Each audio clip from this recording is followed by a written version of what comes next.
회장이시고 우리 교단의 정기영 총회장이십니다.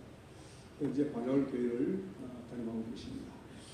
이제는 눈으로 주를 보나이라는 제목으로 말씀하실 때에 은혜 받으시고 나오실 때 할렐루야로 영접하겠습니다. 할렐루야. 할렐루야. 감사합니다. 대구가 워낙 더운 곳이라 저희 교회에서는 주일 낮 예배를 제외하고는 넥타이를 좀 풀고 그렇게 사회자도 설교자도 이렇게 여름 동안만 한 달 그렇게 예배를 드립니다. 제가 습관이 돼서 넥타이를 좀 안 메고 나왔는데 앞에 어른들이 쫙 메고 계시니까 제가 무슨 죄를 짓는 것 같아서 양해를 해 주시기를 바랍니다. 순서지를 보시면 8시 30분부터 전국 영남인 대회가 계획되어 있습니다. 지금 시간이 8시 12분입니다. 18분 만에 설교하고 기도하고 다 조져야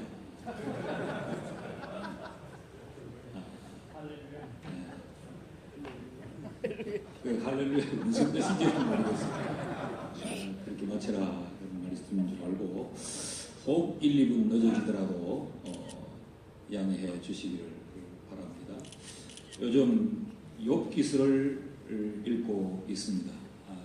언제부턴가 좀 읽어보고 싶은 말씀인데 워낙 분량이 길고 또 간혹 여기저기 읽어봐도 그 의미를 잘 깊이 깨닫지 못한 채 그저 욥기서는 고난을 이야기하는 책이다 그렇게 생각을 하고 들어들어 부분 설교를 해봤습니다. 그런데 요즘 들어서 이제 좀 작정하고 욥기서를 쭉 읽는 중에 42장을 읽다가 오늘 본문을 읽다가 대단히 충격을 받았습니다.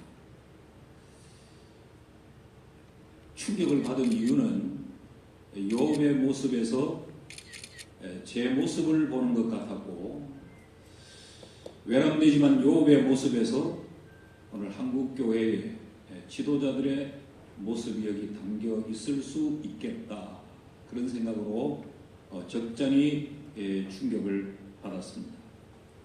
우리가 피상적으로 욥은 고난의 인물이요 욥기서는 욥의 고난당한 이야기를 적고 있다 틀리는 말은 아닙니다. 그런데 우리가 다시 욥기서를 이렇게 읽어보면 욥기서는 욥의 고난을 말하고 있지만 욥의 고난이 초점이 아니고 욥의 깨달음이 초점이다 라고 하는 것 때문에 제가 많은 충격을 받은 거지요. 욥이 누구인가? 우리는 그냥 욥은 참 고난받은 사람이다 이렇게 생각하고 있는데 욥기서가 시작하는 1장 1절 말씀을 보면 욥은 우스 땅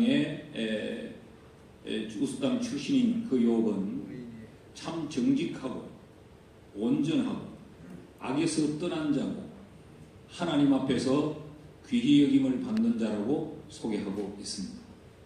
대단한 극찬이 아닐 수 없습니다. 순전하고 온전하고 정직하고 악에서 떠났고 한 사람의 인생에 대해서 이렇게 평가하고 한 사람이 이런 평가를 받는다고 하면 그 사람은 된 사람이요 그 사람은 그 어떤 자리에서도 조금도 부끄러울 것이 없는 인물 아니겠습니까? 그 1장 1절은 욥의 객관적인 평가인데 몇 절을 읽어 내려가다 보면 1장 8절에 가면 하나님도 이렇게 칭찬을 합니다. 하나님이 사탄을 향해서 내 종 욥을 주위에서 한번 보아라. 욥과 같이 신앙을 가진 자가 세상에 없느니라. 이것이 하나님이 욥에 대한 평가요 칭찬입니다. 여러분 우리에게 가장 큰 영광이 있다고 하면 하나님으로부터 이런 평가를 들어야 하지 않겠습니까? 저도 목회하면서 남이 좀 부러워할 만한 직책은 다 가져봤습니다. 대한예수교 장로회 합동측의 총회장도 이런 나이에 해봤고 한국교회 총연합회 대표회장도 해봤고 뭐 이런저런 직함들도 가져보고 한 교회에서 30년이 넘도록 목회를 하면서 교인들 사랑도 많이 받아왔고 그 교회로부터 목사가 누릴 수 있는 경제적인 여유로움도 누려보고 목사가 대접받을 수 있는 것들도 많이 누려봤습니다. 중요한 것은 하나님이 이렇게 말씀해 주셔야 하지 않겠느냐. 내 종 이승기는 세상에 이런 목사가 없었다. 이렇게 말하면 얼마나 영광스럽겠습니까? 욥이 이런 평가를 받았던 인물이에요. 대단한 인물 아닙니까? 또 우리가 1장 후반부, 2장 초반부에 보면 한날 재산을 다 잃어도 자식들을 다 잃어도 그래도 그는 하나님을 배반하지 않았고 주시니가 하나님이시니까 취하시어 간들 그게 우리가 무슨 이의를 달 수 있겠느냐. 그리고 그는 머리를 밀고 하나님을 경배했던 사람. 입장을 바꿔놓으면 우리 같으면 몸져 눕고 목해고 뭐고 장모고 뭐고 다 집어치우자 이렇게 낙담할 수밖에 없는 상황에서도 욥은 그러지 않았고 그의 아내마저 신앙을 지키는 욥을 손가락질하면서 하나님 욕하고 죽어라. 무슨 신앙이냐고 욥을 힐난할 때도 욥은 어리석은 여자예요. 그러는 법이 아니라고 말했던 사람이 바로 욥 아닙니까? 흉내를 낼 수 없는 인물이 욥인데 그런 이야기들이 쭉 지나갔다가 욥기서 42장은 마지막 장입니다. 여기 와서 욥이 뭐라고 고백을 하느냐. 오늘 5절을 보면 내가 주께 대하여 귀로 듣기만 하였사오나 이제는 눈으로 주를 배우나이다. 이 5절이 제게 굉장히 충격적이었어요. 하나님도 인정할 만한 신앙의 사람이었고 그렇게 멋진 신앙의 삶을 살았는데 그 인생의 저 후반부에 와서 그가 내가 지금까지는 귀로 들어서 아는 것뿐이었다. 근데 이제서야 내가 주님을 눈으로 봅니다. 이게 굉장히 충격이었어요. 어찌 이럴 수가 있었나?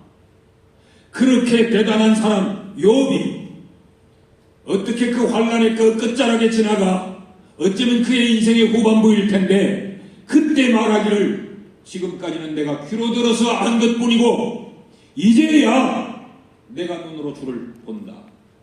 이 고백을 했다는 말이죠.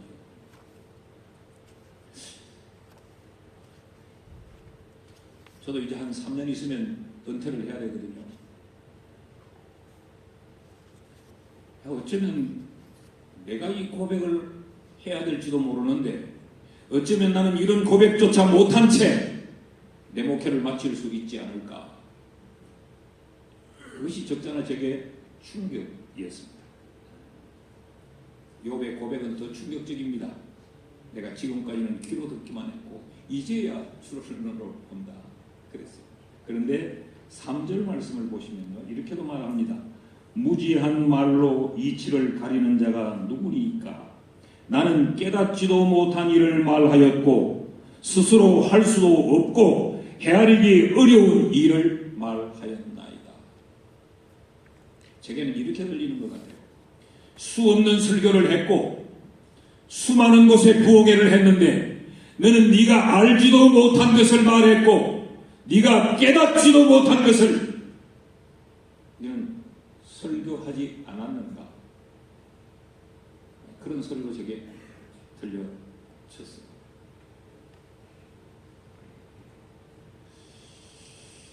인정하고 싶지 않은데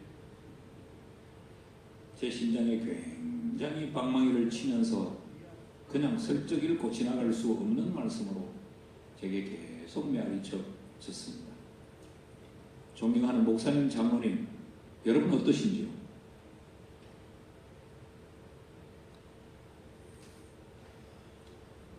여기 대부분 인생의 이제 저 후반부에 말미에 와 있는데 어쩌면 지난날 우리가 목사로 장로로 지나오면서 내 스스로 알지도 못하는 것을 나도 깨닫지 못하는 것을 말하고 권했고 그렇게 지나오지 않으셨을까? 아니 그렇게 왔더라도 욥은 지금은 그렇게 말해요. 이제까지 귀로 듣기만 했지만 이제는 내가 눈으로 본다. 그러면 그 끝자락에서라도 눈으로 주를 보는 이 고백이 있어야 목사요? 장로 아닐까요? 그러면서 욥이 이렇게 결심을 합니다. 4절 말씀을 보시면 내가 말하게 사오니 주는 들으시고 내가 주께 묻게 사오니 주여 내게 알게 하옵소서. 무슨 이야기입니까? 지금까지는 주께 묻지도 않았고 알지도 못한 것을 아는 것처럼 그렇게 지나왔다는 이야기 아닙니까? 이걸 좀 쉽게 확 섞어서 그냥 간단히 표현하면 책임도 없는 것이 하나님의 능력에 대한 절대적 신뢰도 없으면서 하나님의 능력을 말하고 깊은 신앙의 체험이 있는 것처럼 우리가 그렇게 교회를 섬기고 성도들 앞에서 그런 모습을 취할 것과 같다. 그런 이야기죠. 이 말을 다시 조금 정리를 해보면 욥은 지금까지 머리의 신앙이었다. 그런 이야기입니다. 본 것도 없고 체험한 것도 없으면서 그저 머리로만 하나님에 대하여 알고 있었다. 그런 이야기죠. 신앙생활을 머리로만 했다. 들은 것으로만 했다는 이야기입니다. 욥의 이야기를 또다시 바꾸면 머리의 신앙이었을 뿐만 아니라 그는 입술의 신앙입니다. 주를 눈으로 보지도 못했으면서도 그는 자기가 깨닫지도 못한 것을 말했고 알지도 못한 것을 말했다. 머리의 신앙으로 살았고 입술의 신앙으로 살았다. 그런 이야기 아닙니까? 우리가 조금 전에 읽었듯이 4절에 지금에 와서야 주여 내가 이제는 주께 말하고 주께 묻겠나이다. 내게 말하소서 하는 걸 보면 기도 없는 신앙이었다. 기도 없는 신앙. 그러니까 머리의 신앙이고 입술의 신앙이고 기도도 없는 신앙이었다면 극단적으로 표현하면 거짓된 신앙이었다는 거죠. 이것이 굉장히 충격적이었어요. 야, 그렇게 1장 1절에 대단했던 그 욥이 하나님으로부터 그런 칭찬을 들었던 그 욥이 어떻게 끝자락에 가서 이제야 내가 눈으로 주를 보나이다 라고 말했을까? 하나님이 제게 꼭 그러는 것 같아요. 이 지금까지 설교 머리로만 하지 않았냐? 책 보고 삶은 없고 너 입술로만 설교하지 않았느냐? 그러는 것 같고 성도들에게 기도가 소중하다고 그렇게 말했으면서 너는 얼마나 기도했나? 기도 없는 목회 하지 않았나? 너는 눈으로 주를 보았나? 그렇게 묻는 것 같아요.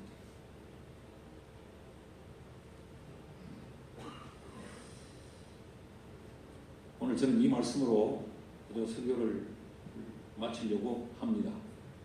다 수준 있는 목사님, 장로님들이라 신앙의 일들이 다 깊으신 분들이라 더 사족을 붙이지 않아도 충분히 우리 마음속에 깨달을 자는 깨닫게 될 거고 이해하실 분은 이해할 것이기 때문에 그렇습니다.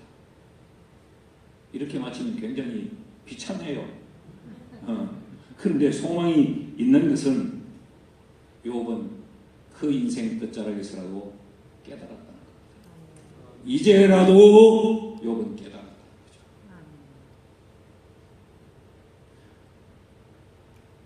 승패의 판단은 출발을 누가 빨리 했느냐로 판단되지 않고 결승점에 누가 먼저 들어왔느냐로 승부가 결정납니다. 지금까지 수록 이렇게 살았을지라도 우리의 인생에 얼마 남지 않은 이 시간에 지금이라도 깨달으면 우리는 승리하는 그리스도인이 될 줄 믿습니다. 저희 아버지가 장로로 교회를 늘 섬기다가 뭐 제가 늘 가는 데마다 요즘 이야기를 했고 해서 그런데 치매가 조금 오셨어요. 누구 못지않게 교회 헌신도 하고 잘 섬기셨는데 치매가 조금 와서 우리 아버지가 이래요. 이 목사, 내가 이래 될 줄 몰라. 내가 이래 될 줄 몰랐다. 그러면서 하시는 말씀이 나는 아무것도 여한이 없는데 아무것도 여한이 없는데 아들도 목사 하나 만들고 싶었는데 아들도 목사 됐고 자식들도 다 그렇게 잘 살고 아무 여한이 없는데 내가 천국 가면 다 하나 부끄러운 게 있다. 기도를 많이 못했다. 기도를 많이 못했다.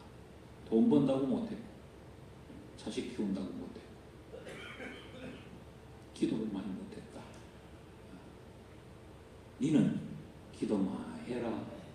총회장 한다고 설치고 뛰댕기는 동안 기도 얼마나 했겠노 니가. 기도 많이 해라. 남는 것 그것밖에 안 없겠나.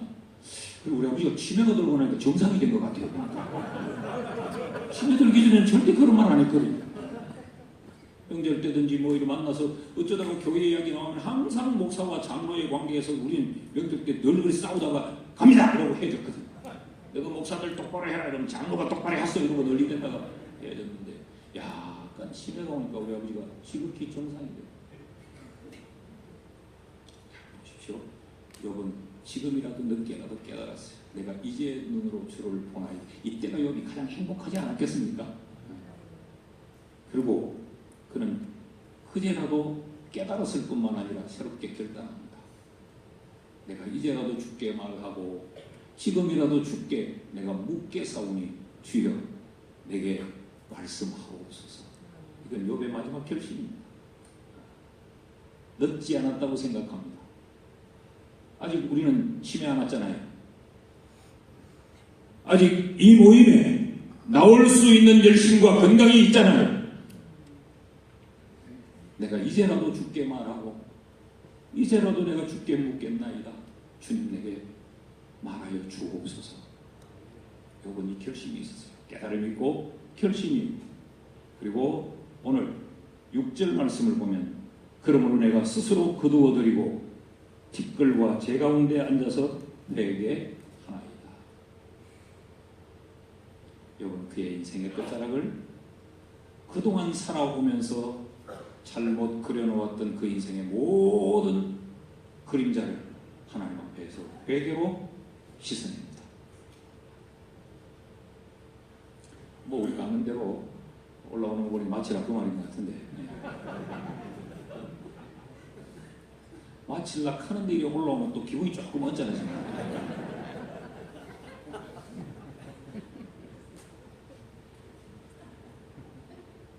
뭐 어차피 여타 호텔에 주무실 텐데 이게 올라오면 나는 또 오기가 있어가지고 한 30분 더 해봅니다.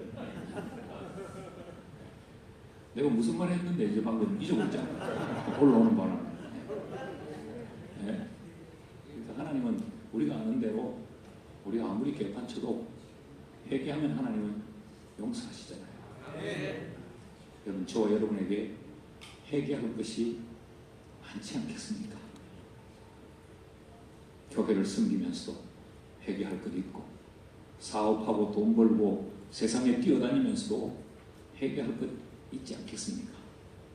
욥처럼 신앙이 되지도 못했는데 장로가 되어서 교회 앞에 어른 노릇만 했지 신앙의 본과 덕을 끼치지 못한 것 있지 않겠습니까? 욥은 그 마지막 자락에도 회개했다. 이게 얼마나 소망인지 몰라요. 그리고 마지막으로 이 이후에 42장 저 후반부를 읽어보면 욥이 갑절로 복을 받습니다. 갑절로 복을 받습니다. 그리고 욥기서가 끝이 납니다. 우리 마지막에 복 받아야 됩니다. 마지막에 잘난 척하고 뛰어다니고 잘난 척하고 뭘 이것저것 이 자리 저 자리 해도 마지막이 비참하면 그 비참한 교회 장로가 열심히 섬기다가 25년 장로했는데 교회에서 원로 장로로 추대도 못 받고 쫓겨나면 그 비참한 겁니다. 교회 잘 섬긴다고 막 했는데 마지막에 목회자 은퇴 문제에 휘말려가지고 목사와 장로가 싸우고 그러면 그 교회 비참한 겁니다. 제가 전국 장로회 설교하면서 그랬죠. 인간이 되라고. 돈 앞에서는 인간이 안 되더라고. 그리고 우리 모두가 지금까지의 삶이 어떠했는가를 욥처럼 다시 한번 돌아보고, 그리고 욥이 갑절로 받았던 그 인생의 복을 모두가 받는 우리 목사님 장로님들 되시기를 주의 이름으로 축원합니다. 한번 받아 합시다. 이제라도 회개하자. 이제라도 깨닫자. 이제라도 결심하자. 성령께서 여러분의 마음에 오늘 이 짧은 말씀이지만 여러분을 다시 움직여서 여러분의 남은 생애가 새로워질 수 있게 주의 이름으로 축복합니다. 오늘 기도하겠습니다. 젊은 사람들만 하는 건 아닙니다. 우리 가슴에 다 손을 한번 모아 얹어보시죠.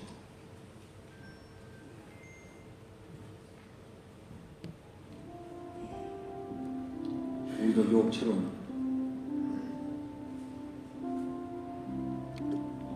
목사였고 장로였고 이렇게 저렇게 우리도 남에게 자랑할 만한 것들 대단히 많습니다.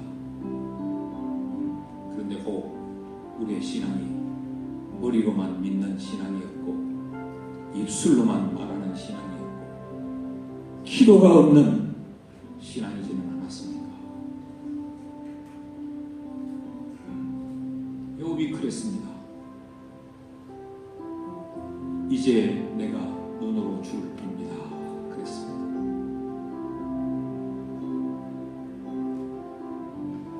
우리에게 회개도 있고 결심도 있고 새로운 깨달음도 있어서 우리의 남은 인생의 시간이 새로워질 수 있도록 우리 한 1분만 큰 소리 내지 않으셔도 괜찮습니다. 상으로 기도하셔도 괜찮습니다. 아버지 내게도 이런 깨달음이 있고 이런 은혜가 있게 해 주옵소서. 우리 한 1분만 기도하겠습니다. 사랑하시는 우리 하나님, 우리에게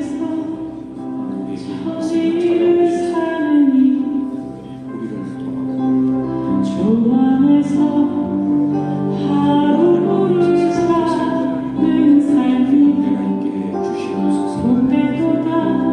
사랑하시는 아버지, 내가 귀로만 들었으나 눈으로 보는 시간을 주시옵소서.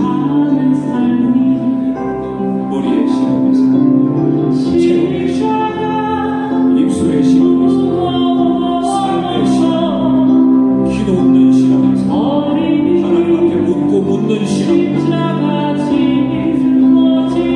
새로워지게 주시옵소서.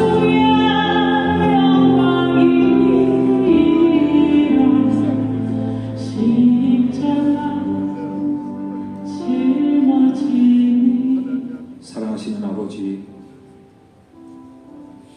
오늘 이 말씀 앞에 우리를 세워 보게 하시고 말씀에 거울에 비추어 보게 하셔서 우리에게도 깨달음과 새로운 결심이 그리고 회개가 있게 해 주옵소서. 예수님의 이름으로 기도하옵나이다. 아멘.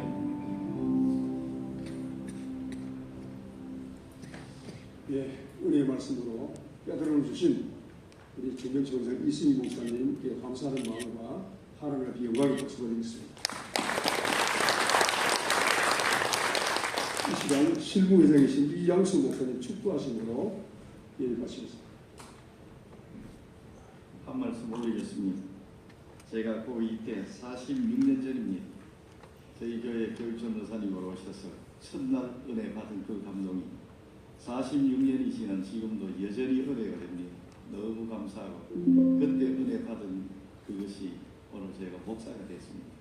아버지 설교에는 별로 목사하고 싶은 마음이 없었습니다. 축도드리겠습니다. 지금은 우리 구주 예수 그리스도의 십자가의 대 속에 무한하신 은혜와 성부 하나님의 지극히 크신 사랑하심과 성령 하나님의 위로, 감화, 감동, 교통, 충만 역사하심이 지금까지의 머리의 신앙, 학문의 신앙, 입술의 신앙, 기도 없는 신앙으로 살았다면 이제는 주를 배웠고 알게 하시고 기도하며 주님의 음성을 듣고 깨닫고 말씀 증가하고 깨달은 주님을 배웠고 신앙생활하기를 결심하고 다짐하는 우리 사랑하는 목사님들, 장로님들 10명 위에 가정 위에 섬기는 교회 위에 영원 무궁토록 함께 있을지어다. 아멘.